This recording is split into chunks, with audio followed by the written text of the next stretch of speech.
Hello guys, তো তোমরা কেমন আছো?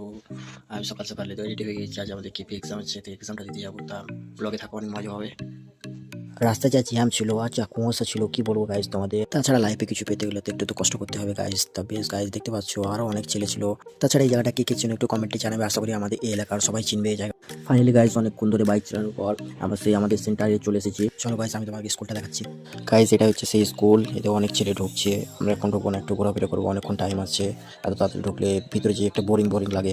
আমরা নদীর ধারে ঘুরতে এসেছি, কারণ আমাদের নদীটা খুব ভালো লাগে। আমাদের এই সাইডটাতে নদী নাই বললে চলে। এমনিতে যাদের সাইডে যেগুলো থাকে না তাদেরকে সেই জিনিসটা বেশি বেশি ভালো লাগে।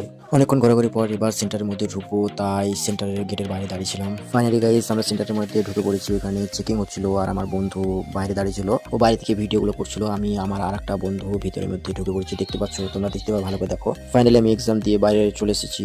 আলহামদুলিল্লাহ, বেশ মোটামুটি এক্সাম ভালোই হয়েছে। এবার একটু খাওয়া দাওয়া করে যাবো, বাড়ি চলে যাবো। ফাইনালি গাইস, অনেকক্ষণ পরে চলে এসেছি বাড়ি। তোমাদের ব্লগটা ভালো লাগলে লাইক কমেন্ট শেয়ার করে দেবে।